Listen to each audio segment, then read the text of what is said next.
Bonjour et bienvenue à cette vidéo sur le baptême chrétien. Une première d'entre au moins 3 que j'aimerais faire pour répondre à quelques questions qui m'ont été posées par des amis au Cameroun et même pour ceux vivant ailleurs. J'espère que le Seigneur me donnera la grâce de pouvoir répondre ici dans ces vidéos à quelques-unes de ces questions. J'ai en vue le cadre des réalités en Afrique centrale. Je suis aussi conscient que c'est un sujet un peu sensible et je ne veux heurter personne. Mais j'espère recevoir la grâce de la part du Seigneur durant ces vidéos pour pouvoir répondre donc à quelques questions. Tout d'abord, qu'est-ce que le baptême chrétien? C'est un symbole extérieur qui est tout d'abord lié au royaume, c'est-à-dire à la soumission au règne et à l'autorité de Christ dans nos vies. Cette soumission peut être juste une apparence extérieure ou une réalité du cœur. Nous lisons tout d'abord en Matthieu 3, où nous ne trouvons pas le baptême chrétien, mais le baptême du royaume appliqué par Jean-Baptiste. Matthieu 3, verset 5. Alors Jérusalem et toute la Judée et tout le pays des environs du Jourdain sortaient vers lui, et ils étaient baptisés par lui, Jean-Baptiste donc, dans le Jourdain, confessant leurs péchés. Ils ont été baptisés en confessant leurs péchés durant même le baptême, autour du moment de leur baptême. Ils l'ont fait consciemment, mais extérieurement. Certains ont juste fait donné l'impression de confesser les péchés, alors que leur cœur n'y était pas lié et impliqué. D'autres l'ont fait d'une façon sincère. Et nous voyons donc, lorsque Jean-Baptiste et même le Seigneur Jésus appliquent le baptême du royaume, nous voyons que les gens sont encouragés à mettre leur vie en ordre en vue de la venue du roi du Christ d'Israël. Alors, il est important de comprendre, quand je dis que ces gens sont venus et se sont fait consciemment baptiser, c'était leur choix. Mais ça ne veut pas dire que tout le monde a compris les implications de cela. Certains l'ont fait par la foi, voulant être préparés pour la venue du Messie. D'autres ont eu d'autres idées. Ils se sont peut-être rangés du côté de leur parenté, de leurs amis. Ils ont pensé que c'est quand même bien de faire cet acte, ça ne peut pas nuire. Mais de toute façon, le point essentiel où on trouve une différence avec le baptême chrétien, c'est qu'ici, la parole dit « confessant leurs péchés ». Or, ça diffère du baptême chrétien, qui n'exige nullement que l'on puisse être baptisé en confessant ses péchés. On verra encore plus de détails. De toute façon, c'est dans le Nouveau Testament que le premier baptême que nous trouvons, c'est le baptême du royaume, lié à Israël, lié même au millénium, au règne de Christ, au règne public de Christ, mais comme il a été rejeté, son règne aussi ne peut pas avoir lieu pour le moment de façon publique. Et la suite des enseignements dans le Nouveau Testament nous montre que à ce baptême, plutôt dois-je dire au baptême chrétien, sont liés d'autres aspects. Je voudrais commencer à lire en Marc 16. Évangile selon Marc, chapitre 16.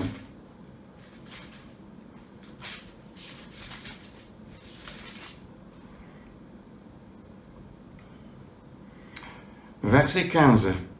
Et il leur dit, allez dans tout le monde, donc dans le monde entier, et prêchez l'évangile à toute la création. Celui qui aura cru et qui aura été baptisé sera sauvé, et celui qui n'aura pas cru sera condamné. Alors, nous lisons ici, celui qui aura cru et qui aura été baptisé sera sauvé. Nous voyons déjà un premier point important, que la foi en Jésus-Christ et le baptême sont dans les pensées de Dieu indissolublement liés l'un à l'autre. Cela se voit aussi en Acte 8, lorsque l'eunuque éthiopien, en route de Jérusalem pour rentrer dans son pays, lit dans le livre d'Ésaïe et il lit les passages qui parlent du serviteur de l'Éternel qui allait souffrir pour son peuple. Quand il découvre par ce passage et par la prédication donc de Philippe qui lui annonce la bonne nouvelle de Jésus-Christ, quand il découvre donc le contenu de l'Évangile et la personne de Christ, parce qu'il demande de qui le prophète parle-t-il, alors il découvre la personne de Christ, il découvre l'œuvre expiatoire de Christ. Il ne peut se soustraire à son obligation automatique, à savoir, après avoir cru, il se laisse tout de suite baptiser. Je sais que les habitudes peuvent varier, mais je voudrais quand même souligner ceci. Si tu es sorti du paganisme, par exemple, il est normal qu'après avoir cru au Seigneur Jésus, tu te laisses baptiser. Pas avant la foi, mais après la foi. Et il n'est pas normal, comme ça a été le cas pour plusieurs, y inclut même moi, qu'entre le moment qu'on a cru au Seigneur Jésus-Christ et le moment du baptême se découlent parfois même des années parce qu'on craint les conséquences, les implications du baptême. Mais, point important en Marc 16, pour être sauvé, il faut avoir cru et être baptisé. Dit ce verset. On va voir les détails tout à l'heure. Mais pour être condamné, perdu pour toute éternité, dans la condamnation, dans le jugement éternel, il faut juste ne pas avoir cru. Ça ne dit pas quelqu'un qui n'a pas été baptisé est condamné. Non. Pour aller en enfer, le rejet de la personne de Christ suffit. Le baptême n'y joue aucun rôle. Or, la suite de la parole, d'autres portions nous montrent clairement qu'est-ce qu'il faut pour être sauvé. Acte 16, crois au Seigneur Jésus et tu seras sauvé. Très clair. Celui, je vais juste lire en Jean 3, aussi ce verset, c'est un verset très bien connu. Jean 3, le verset 16 est bien connu. Car Dieu a tant aimé le monde qu'il a donné son Fils unique, afin que quiconque croit en lui, c'est-à-dire en Christ, ne périsse pas, mais qu'il ait la vie éternelle. Et le verset 36 dit encore, qui croit au Fils a la vie éternelle. Donc, ne pas périr, mais avoir la vie éternelle, la condition pour cela, c'est croire en Jésus-Christ. Pourquoi alors, en Marc 16, la parole de Dieu lie la foi au baptême? Je répète, pour être éternellement perdu, il suffit de ne pas croire en Christ. Malheureusement, des millions autour de nous sont sur ce chemin de la perdition. Mais celui qui a cru est sauvé et se laisse baptiser. Les deux vont de pair. Voilà pourquoi c'est formulé ainsi. Celui qui aura cru et sera baptisé sera sauvé. Pour le salut éternel en tant que tel, la foi suffit, comme la parole de Dieu nous l'a montré. Mais celui qui est sauvé des ténèbres se laisse inévitablement baptiser, d'autant plus que le salut n'est non seulement le salut pour toute éternité, mais c'est aussi le fait d'être placé à part, mis à part par Dieu, séparé du monde. Et cela nous sauve, même sur la terre, de 1001 choses, de dangers, de risques que nous courons tant que nous vivons dans un manque de clarté. Le baptême nous aide à montrer la couleur de notre drapeau Et ainsi nous sommes davantage préservés par le Seigneur, même sur la terre.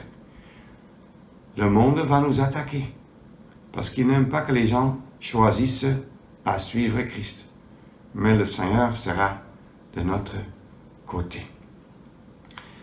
Il y a un point important, je l'ai déjà dit, plusieurs, entre le moment de leur conversion et de leur baptême, laissent écouler des semaines, des mois, des années. Parfois, c'est peut-être nécessaire. Je ne veux condamner personne. Mais il n'existe dans la pensée du Seigneur pas de catégorie de personnes sauvées, mais non prêtes à se soumettre à son autorité. De dire, oui Seigneur Jésus, je suis très heureux que tu es mon sauveur, mais ici-bas, choisir de me soumettre publiquement à ton autorité, non. Je n'ai pas envie de cela, j'ai peur de cela. Ça n'existe pas. Dès qu'on l'accepte comme sauveur, il est automatiquement aussi maître, seigneur, propriétaire. Et quel bon maître est-il? Par amour pour nous, il a donné sa vie. Est-ce que nous ne sommes pas prêts à mettre notre vie, à placer notre vie sous son autorité? C'est pour cela que pour vous, pour toi, pour moi, la question se pose. Est-ce que je suis prêt à partager la joie du ciel avec le Seigneur, mais pas sa honte, son rejet sur la terre? Ce serait réellement anormal. Malheureusement, cette catégorie existe. Je prie, si tu es encore là-dedans, comme je l'ai été dans le passé, que le Seigneur t'aide à montrer la couleur de ton drapeau. Malheureusement, il existe aussi une autre catégorie de personnes qui seulement extérieurement se sont soumis à l'autorité en se faisant baptiser ou en étant baptisés à bas âge, mais sans que la foi personnelle ne soit présente. Même le fait quand tu as été baptisé à bas âge ne te sauve pas pour l'éternité, ça t'a placé de côté. Tu es extérieurement dans la chrétienté, mais est-ce que tu es chrétien? Est-ce que tu connais Christ? Est-ce que tu te soumets à lui? C'est la question qui se pose. Et j'ai eu peur pour des millions de gens qui, encore avec leur baptême et avec beaucoup d'autres traditions, peut-être même traditions religieuses, sont en route vers la perdition éternelle. En enfer, il y aura sans aucun doute des millions de gens baptisés. Ne te fie pas à ton baptême. Ne vous fiez pas à votre baptême, mais repentez-vous et croyez à l'évangile. Chacun qui par le baptême maintenant porte le nom chrétien sera tenu responsable et devra rendre compte devant Dieu de ce qu'il a fait avec ce beau nom de Jésus-Christ, avec sa personne, ce qu'il a fait de son œuvre, de son offre de grâce, de son pardon qu'il offre encore aujourd'hui. C'est pour cela, ne te fie pas au baptême. Et même si tu es déjà baptisé et que tu as cru, alors je voudrais nous encourager à ne pas dormir là-dessus. Parce que s'il y a 10 ans, 20 ans, on s'est fait baptiser, est-ce que cela veut dire qu'aujourd'hui encore, avec zèle, je me soumets à l'autorité de Christ et je suis prêt à lui obéir et à le suivre là où il me mène? C'est une question qui se pose. D'autres aspects du baptême, suite à certaines questions qui ont été posées, je voudrais les répondre, les traiter dans une prochaine vidéo. Merci, que le Seigneur vous bénisse et à bientôt.